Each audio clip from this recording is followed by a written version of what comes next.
শ্যামাপ্রসাদ মুখার্জির বঙ্গে ভারতীয় জনতা পার্টির সরকার প্রতিষ্ঠা হতে চলেছে। যশস্বী প্রধানমন্ত্রী নরেন্দ্র মোদীজিকে ধন্যবাদ। তার অক্লান্ত পরিশ্রম, মানুষের প্রতি তার যে উন্নয়নের মডেল তিনি তুলে ধরতে পেরেছেন, সাথে সাথে জনগণকে আমরা ধন্যবাদ জানাই।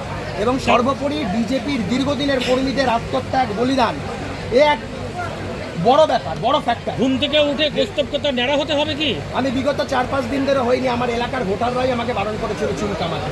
আমি আজকে বুঝতে পারছি তারা কেন আমাকে চুল কামাতে বারণ করেছে। আপনাকে যেদিক দিয়ে সকালবেলা তুলে নিয়ে গেছিল ওটাকে টার্নিং পয়েন্ট বলে আপনার মনে হচ্ছে? টার্নিং পয়েন্ট কিনে জানি না, তবে বিগত 3 বছর ধরে আমি মাথা নাড়া করেছি, অনেক লাঞ্ছনা, অনেক অপমান সহ্য করেছি। মানুষের যোগ্য জবাব দিয়ে দিয়েছে। ধন্যবাদ। এই জয় মানুষের জয়, এই জয় মমতা বন্দ্যোপাধ্যায়ের অহংকারের পরাজয়, এই জয় অভিষেক বন্দ্যোপাধ্যায়ের ঔদ্ধত্যের।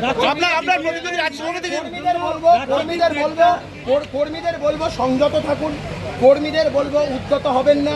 মানুষ আমাদের সংযত থাকার জন্য রায় দিয়েছেন। আমরা কোথাও কোনো অশান্তি করব না।